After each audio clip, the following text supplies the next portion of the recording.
Hey folks, what's up? This is Craig, the Natural Medic, coming at you with another episode. This week's episode, I want to talk about planning a backpacking trip. This could be planning your first trip, or it could be something that helps you plan further trips if you have some experience. I consider myself an intermediate backpacker. I'm not an expert. I'm no expert, but Been backpacking since the 80s and 90s when I started with Scouts, and then off and on till since then. Started going more regularly in the last few years. The first thing to think about when trying to plan a backpacking trip is to pick a trail. Just pick one! I live in northeast Texas, not many large parks, national forests, or national parks near me. I have to usually go other places like up in Arkansas to the Washoe National Forest or other parts of Texas. Luckily, I'm actually going on a trip this week. I'm going to Santa Fe, New Mexico. New Mexico! While I'm going to be there, I'm going to do a backpacking trip.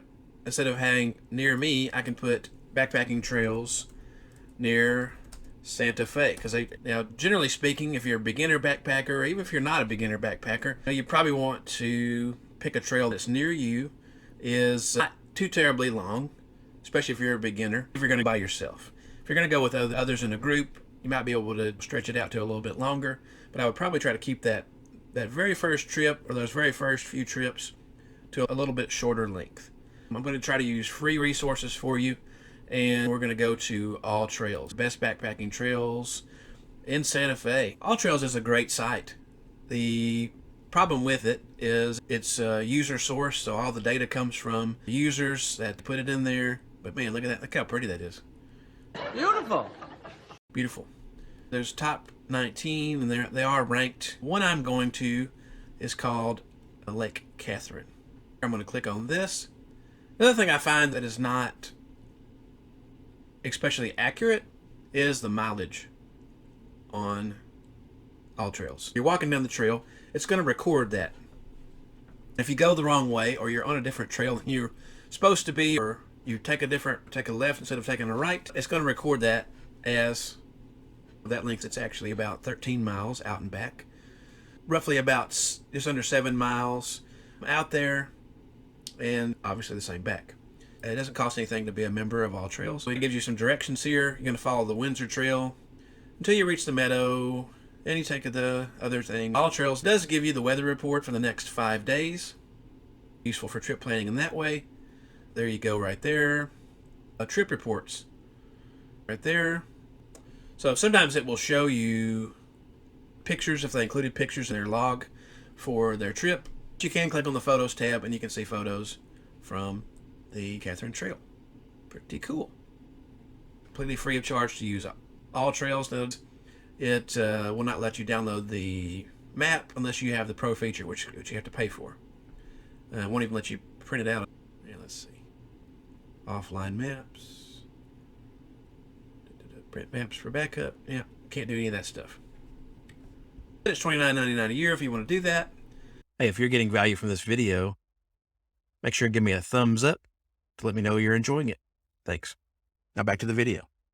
But let me show you some other resources as well for trail planning. So a lot of times, whatever the authority or whoever the authority is that manages the trail that you're going to, whether it's the Forest Service, whether that be U.S. or state, the Park Service or a state park service, or your Department of Natural Resources, it varies in different states and varies in different places where you're going to go. On whom's authority? So I know for this particular spot, if we go back, we can just go straight to the authority. I know from my own research, this is a National Forest Service that when you go out on your trip, whether you're going to the National Forest or you're going to the state parks or national parks or wherever you're going, just practice leave no trace principles. So I'm going to look at the Windsor Ridge Trail. I'm not doing all of that, but that's where part of it goes. So you see right here, it's a 9-mile long trail on the Pecos, Las Vegas district. And then it shows you the highest points, lowest points.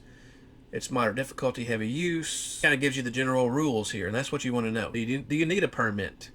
Do you need to pay for that permit? Do you need to get the permit before you go? Do you get it at the visitor center or a visitor contact point? What are the rules? Now, where can you camp? Can you just camp anywhere?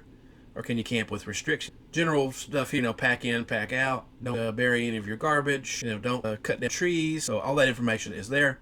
Cool. It does show me the main part of the trail. Then it goes on this. There's a little spur here that goes from Lake Catherine. So it begins at trail 254 and ends at Lake Catherine. Open for the following uses. Fire danger is low. I know there was some wildfires in there earlier in the summer, and they had a lot of that area closed because of wildfires. It said, don't camp or have campfires within 200 feet of the lake basin. Highly recommended to preserve the beautiful wilderness area. No, it's always prohibited within 50 feet of streams and rivers. Now you have all of your information that you need. So the next thing you need to do is figure out a little more research, which is going to involve your packing. So I'm going to type in weather and Santa Fe.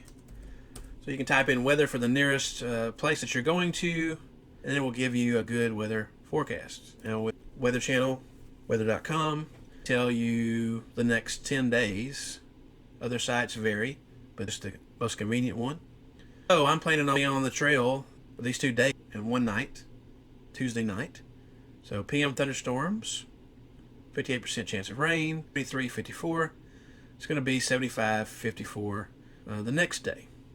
And since we're going up into the Sangre de Cristos, which is about, I think Santa Fe is around 6,000 or 7,000 feet elevation. It's pretty tall, especially compared to where I live right now. But the area that I'm going to camp at, which is Lake Catherine, is going to be close to, a little over 11,000 feet.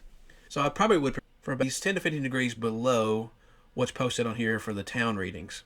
So I'm going to prepare for probably low 40s for the lows, and as far as the highs, probably low 70s to upper 60s for that particular area. So that's going to involve my packing.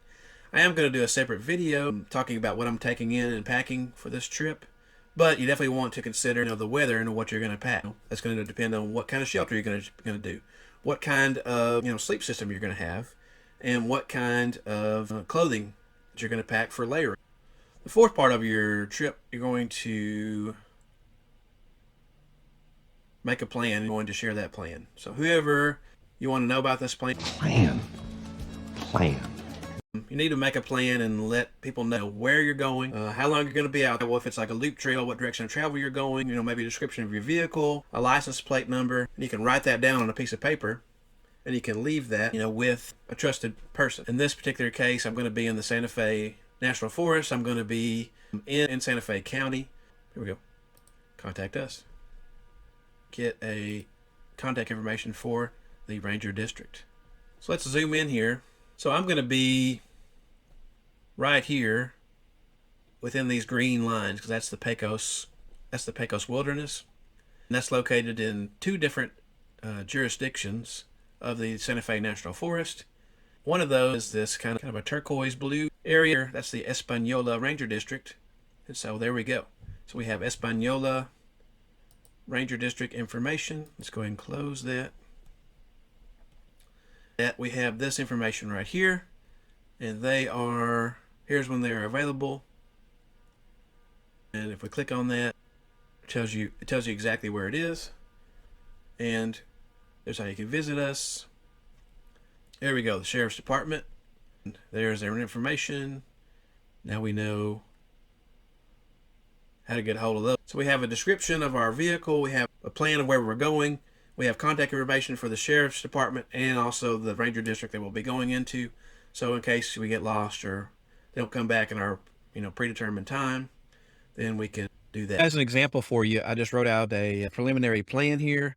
I don't know how well you can see it on the screen, but if you notice at the top here, I wrote my destination of where I'm starting, where I'm headed to, what national forest or what park you're in, my license plate information, what time of day I'm heading out, what time I expected to be back, and contact information for both the Ranger District I'm going to be in and the county I'm going to be in, Sheriff's Office. And I also have identifying information on here for my equipment. So I have green tent, green backpack. You might want to put on there yellow shirt, red hat, gray hat, whatever, just in case the search and rescue has to be called out. They're looking for you on the trail. Something that's not necessarily 100% necessary, but definitely is handy, is a personal locator beacon / satellite communicator. This is an example. The Garmin InReach. I do have a full video about this. I'll link in the description below. if you want to check further into it. But it allows you to communicate with loved ones back home when you don't have cell service available.